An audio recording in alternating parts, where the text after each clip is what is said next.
So plan your next move like a chess game. So first off, let me talk a little bit about who I am and why you may be interested in listening to me specifically talk to you about this. First off, I've been a software developer and in the IT tech field since 1996. Started off as a software developer, did custom application development for clients. And then I taught programming to a bunch of people, and I've worked at startups, mid-sized companies, large companies, and even owned my own business for a while as a partnership. That went really great. I'll show you how that was later. Right now, I am a product manager at OC Tanner, and I am doing that while also going to school, getting my MBA. Personally, I've taught leadership principles to a number of different people from many different companies. Did that for about 15 years as a volunteer. And I've got a Shodan. I wish Matt was here because I could say Aikido, and then he would actually understand what that was. Oh, there he is. And then I'm certified advanced open water diver for PADI. When I first started as a developer in the industry, I had a specific mental model, and that specific mental model was that my career had to follow a ladder. I start off as a junior software developer, and you move your way up to an actual software developer, and then gradually move up in the ranks, so to speak. And it wasn't until a number of years ago that I heard a guy say that you should look at your career not as a ladder, but as a chess game. And so after I heard that, I thought a lot about it and thought, okay, how do you manage your career like a chess game? How does that work? What does that look like? And so what I'd like to do is share a little bit about some of the thoughts that I've had since I've heard that phrase and how I've started to manage my career more like a chess game instead of as a ladder. So first off, let's talk about the actual chessboard and the way that it's arranged, right? We've got ranks and we've got files. We've got the horizontal axis and we've got the vertical axis. So along the horizontal axis, we have specialties or specific industries. So for example, you might be involved in healthcare, or you might be involved in retail or finance, or have experience, you're developing applications in these specific areas. Or you may have specific areas where you're really focused on. So for example, you might be machine learning, or you might be in software architecture optimization. A lot of different things, product, QA, those are also different specialties that we can kind of map along each one of these, like an A, a B, a C, or a D. Then we have the vertical axis. So the vertical axis going up the chain is very much still like that ladder, but in some respects, there are little differences. So for example, your job title could be one of those steps along the rungs of the ladder, but it could also be the role, the responsibilities that you're being given. So for example, let's say that my job title says that I am a junior software test engineer, but I'm given a responsibility to actually lead a team and help them deploy a particular solution to our environment. So that that's not something that a junior software developer would actually be doing. That's more of a tier up or even a little bit above, simply because of the role, the responsibility that that particular project and role gives me. And it may not even be a QA thing. Maybe it's a DevOps sort of a thing. So I get experience in not only, let's say that as a junior test engineer, I'm on A2, for example. That responsibility could actually be maybe a B4. And so I'm getting experience in different areas, in different levels. And that's how I've started looking at the chessboard itself. One other thing that's helped me with this mental model is getting experience in a number of different areas. There was a study done, and I think it was published in the Harvard Business Review, that talked about how we grow professionally in our careers. And they broke it down. 70% of our growth in our career comes from the experiences that we have. And then 20% of our growth comes from the people that we know. It's not what you know, it's who you know, right? Well, apparently it's only 20% of the people that you know. And then 10% is education, which makes you wonder why I went back to get my MBA. Thank you. So with those two things, the mental model of the chess game, and then this 70-20-10 rule, let's take a look at some tools that can help you as you actually map and make these different moves on the chessboard to get the experience that you want, to get to the place that you want. So first off, we'll skip this slide. We'll go to the personal experience map. Personal experience map is a collection of experiences that you would need in order to get to your end goal, the things that you want to do in life. There are two types of experiences that you want to look at. First off are your functional experiences. This is like, I've got 6 years as a Rails developer, and I have done monolith deployments, or I've done microservices. These are kind of your competencies and the skills that you've got. And then you've got your management things, which are more like that example that I talked about before with the engineer leading a team, getting something deployed. That's actually your management experience. So you've got skills and competencies, and then you've got the management experiences in working with people, leading teams, or helping to get people moving in a direction. So the question then is, what kind of experiences do you want to get? And the answer to that is you ask people. So you interview experts. So you go off and you look at trade journals. You go off to conferences. You go and take a look to where the people are that are doing the things that you want to do, and you talk to them, ask them, what is it that you have done that's led you to this particular position in your career? Why did you do this thing and not that thing? And ask them some of the things that helped them grow the most. What is it that you did that gave you the biggest bang for your buck? A number of years ago, at OC Tanner, we had Sandy Metz come in. And anybody know who Sandy Metz is? Okay, good. Just checking. So we had Sandy Metz come in, and she was giving kind of one of these trainings to our Rails Ruby developers there at the time. And we asked her, so how did you get into this? What did you do? And she said the best thing that she could do, the advice that she gave us, and she said, the best thing that you can do for your career is write a book, which I thought was really interesting. The best thing you can do is write a book. And so I did that. I haven't published it. It's sitting there on my hard drive like many other things that I've done, including many of my pet projects. It's there. But write a book and probably get it published would probably be the next thing she would say. But that's one of those things that you should ask those experts. Ask them what they did. What is it that's most influenced or impact your job and your career? And then you can do something else, which is LinkedIn stalk them, which is for those of us that are a little bit more introverted. Go check out their resume, look at their LinkedIn, and see what kinds of things are they listing as the most important things on their resume or in their LinkedIn. So for example, if they say, I implemented this system that had, I don't know, I'm going to blow up sort of things, but let's say that I ran my own company, and for 15 years we had a project that helped service this energy company down in California. And you can say, okay, and that's on their resume because they think that's an important aspect of what they did for their particular job. So think about ways that you can incorporate what those experts have done as well into your own career navigation. Finally, building the map. You'll want to take a look at 4 to 7 functional experiences and then 3 to 4 manager experiences and incorporate those into where you're going to actually go in your goals. And then finally, they should show a meaningful business outcome. So for example, when people look at your resume, it's nice to know that you have 6 years of experience, but what did you do? Did you increase the amount of profits that the company received?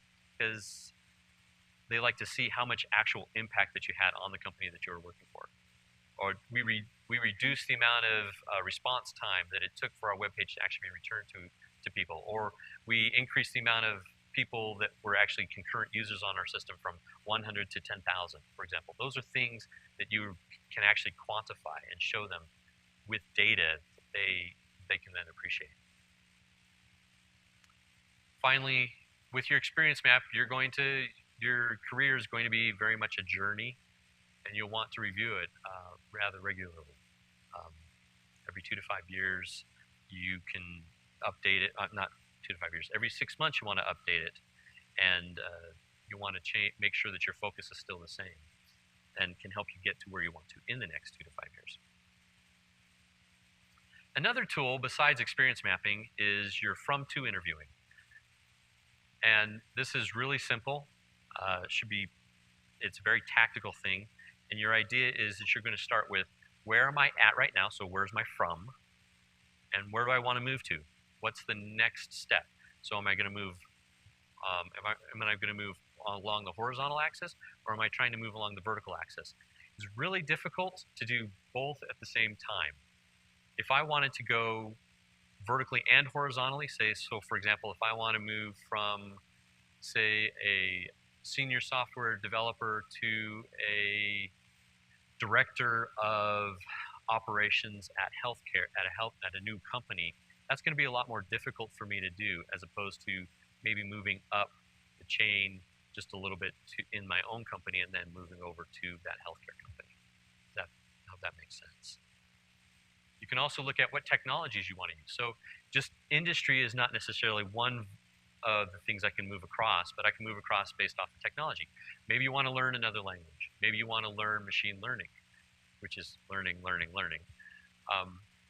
Maybe you want to get into embedded system programming. These are all different things, right? And we start pet projects on these things specifically so that we can do those things. But maybe your company, or there might be an opportunity within your company or your job which would allow you to do that thing. So if you can leverage that and convince your boss, that's great.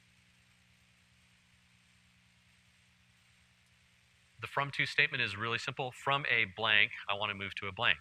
So from a pure backend developer, I am going to move to a full stack expert with a focus on Rails and React. Or I can go, that statement could also look like, from an individual contributor who adds value through technical expertise to a leader who provides vision and direction through clear collaboration on technical architecture decisions. If that isn't a mouthful, I don't know what is. But it gives you direction on what your next step is and what direction you're going to be going in that either horizontal or vertical move. One of the other tools that you can use is interviewing. So this is, think about it, radical candor kind of an idea. You're going to ask colleagues and supervisors for feedback on this statement that you have. So do you think this is realistic? Am I really cut out to go from a technical expert to a leader of team of people? And they'll tell you, hopefully, they'll be honest and they'll help you. But the idea is that you'll be able to take the feedback that they give you and incorporate that into your plan. So if I need to work on how I interact with people, then that's great feedback, because then I can work on that, and maybe as I work on how I interact with people, and maybe I'm going out and I'm visiting with people more, then that can be one of those things that as I work toward that next step, I have a plan.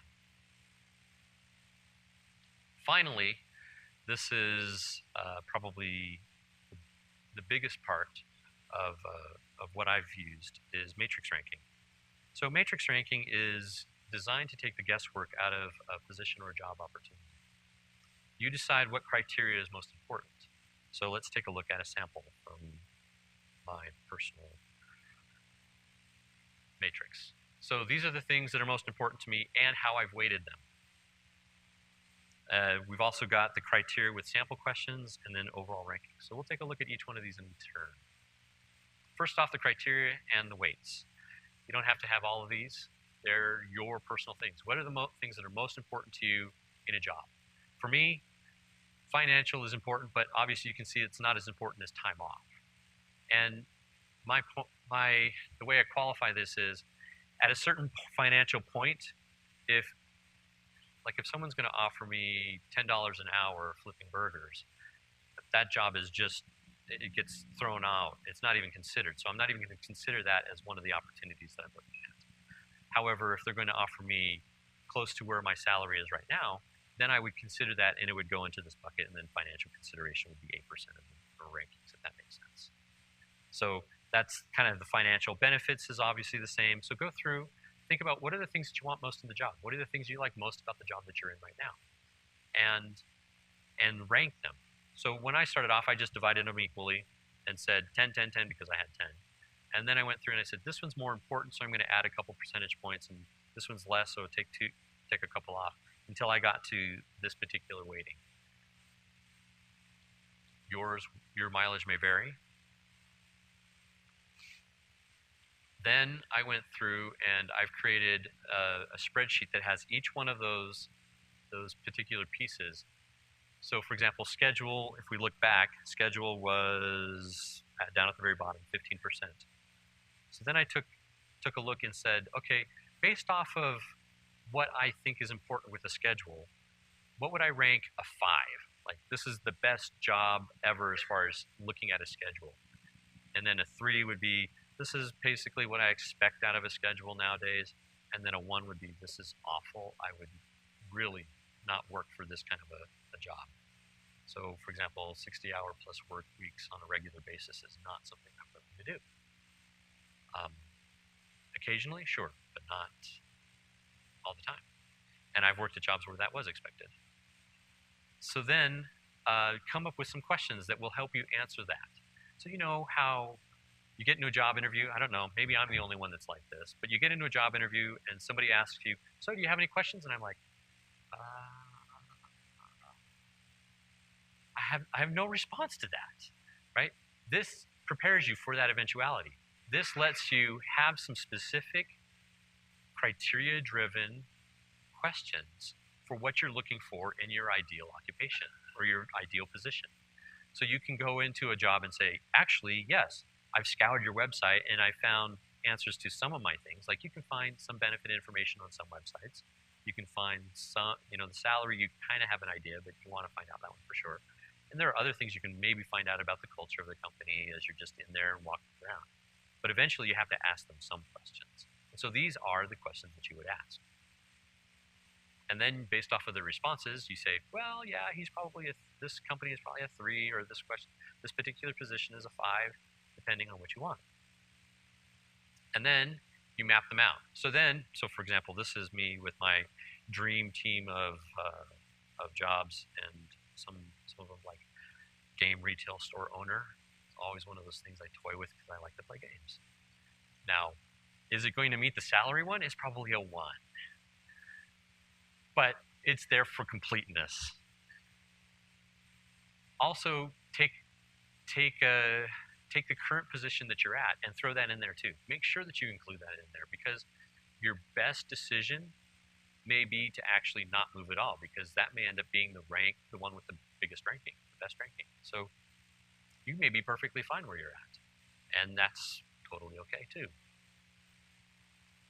And what you want to do, and this is on my website, so if, at the end I've got a link to this actual spreadsheet, so you can download it if you want to and customize it, do whatever you want. So don't worry about trying to create this on your own because it's a pain. But you basically put in the weightings. So your salary, 30%, you just put in your 5, you put your benefits in at 2, and your time off. Basically throw in the rankings, and at the very end it's got a total column, sort it, and you know, okay, this is the one that's the best for me. So summary of the tools. We've got the experience map that kind of tells you where you want to go based off of what you've seen experts doing and where they are and what you kind of want to be like them or a combination of them. We've got from, to, and interviewing, so where I'm at right now and where I'm going to move to. And then we've got the matrix ranking.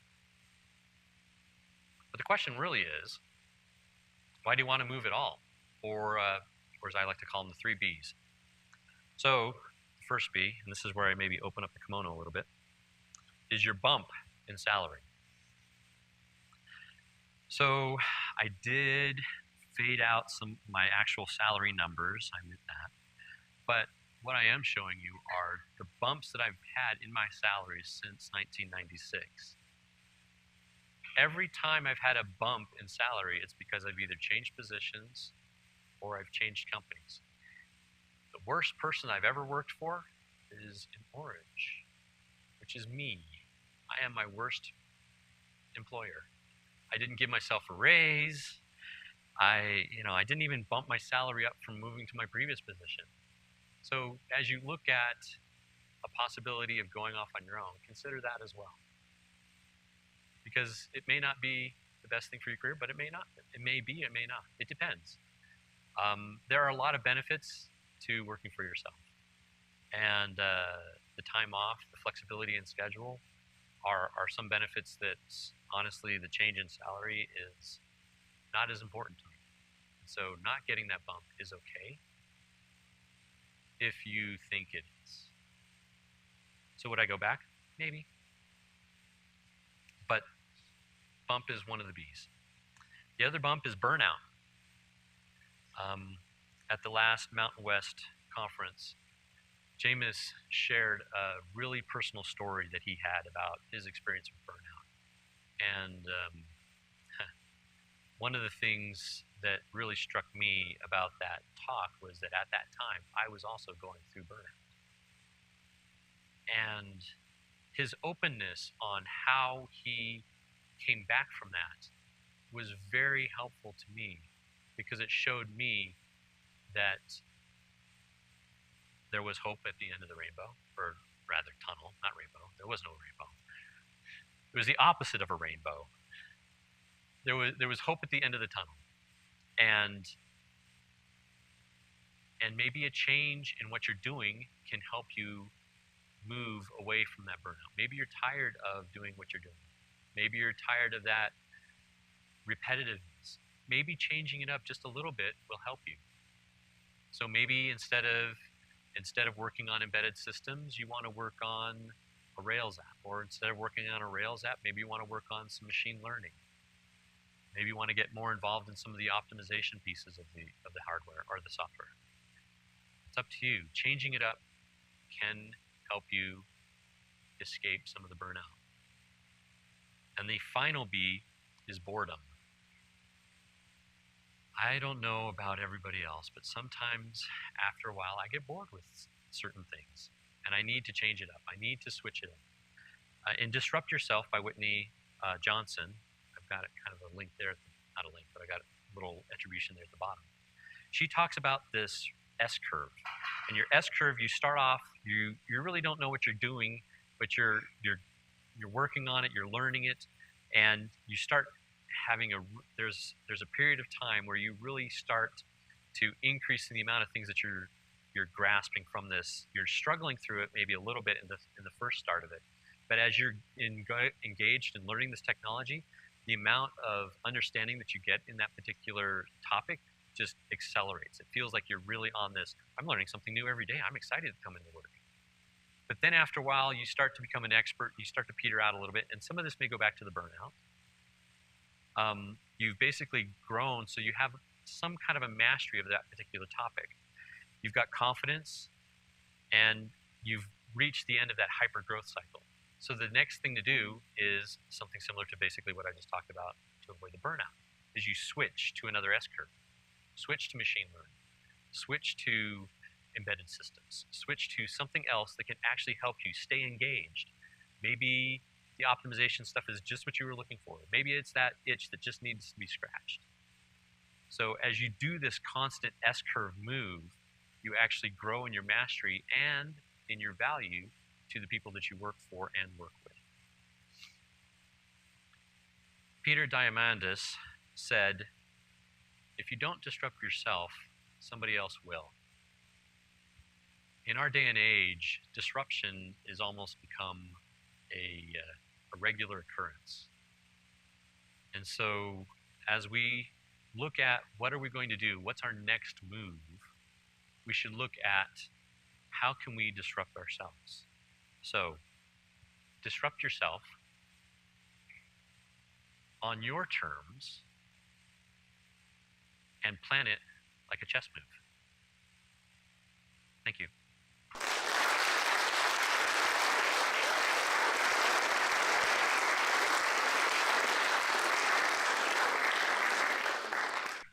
Any questions? Oh, I'm sorry. Yes, the question is, You see a lot of people nowadays, they look at, it looks like they're basically job hunting, pursuing that salary increase every bump. They're basically pursuing the first bump and not necessarily looking at the other two bumps per se. Are you responding or are you asking a question? Okay. Is it related to this one?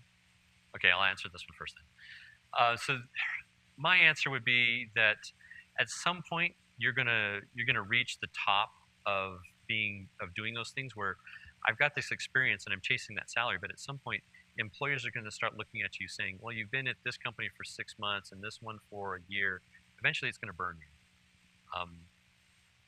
You might be able to get away with it for a while, but I think at some point chasing the money is not going to lead to long-term satisfaction. And that's really what the experience map and some of these other tools are designed to help you do, is to not pursue the money per se, but instead pursue the experience and pursue the opportunities to connect and help serve the people that you're working with as well.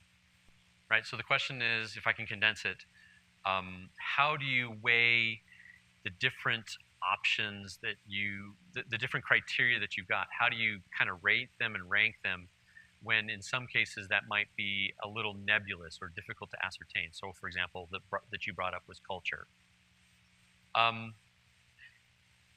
In some respects, it's experience, and when I've interviewed at a couple of companies. I interviewed with a couple of companies maybe a year or two ago, and as I was walking through that company, I got, for lack of a better word, I got a vibe, which is a terrible metric, right? Vibe high. Who does that, right? But as I looked at it, the feeling that I got as I was walking through the culture was, how is this similar to other companies that I've been at? And when I looked at that, I was like, okay, the culture that I've got here is similar to this company that I was at beforehand. And so I'm going to expect the culture is probably very similar to that one. And so I'm going to rank them here based off of that feeling that I've got as far as comparison between the two different companies. And so in one respect, I have to say experience, which is another terrible answer to give you. But in another one, you can use other metrics to help. Like maybe you know a couple of people that have worked there, and you can start asking them questions that may help you get a better sense or a feel for the culture. It's much easier to rank things like if we were to go back to here, the core hour ones, that's pretty simple. That's pretty easy to answer. If I were to bring up, let me see. Yeah, the idea is to take as much subjectivity out of it as you can. But if we were to look at, let's go to there. And once again, if you go to the website, well, I posted the spreadsheet on the website. So that's all I'm doing is I'm bringing up the spreadsheet that I used, that I posted there. So here are some of the questions that I've got for me. So financial, right? That's really, to answer your question, Leah, that's kind of along the lines of financial. Do I have enough to support my family? That's great. That's how I would rank it. Not chasing necessarily the next salary bump. Benefits, time off, unlimited. Who doesn't want unlimited time off, right? That's a 5. Except you guys just said you don't want unlimited time off. Okay, I'm going to ask you why. Commute. Is it a good commute? Is it a bad commute? How does that commute look? Social. Professionalism. This professionalism, and this kind of goes to your culture question. How can you judge backbiting, right? That's difficult. Maybe you have to go at it from a little bit more of a circumspect kind of an answer question. So do you find it easy to get along with other groups? Why or why not?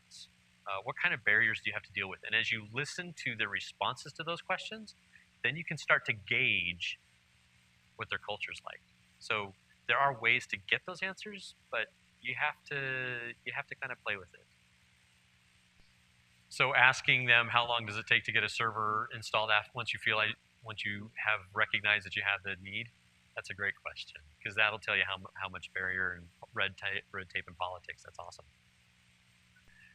So the question is, one, I worked for myself for a while.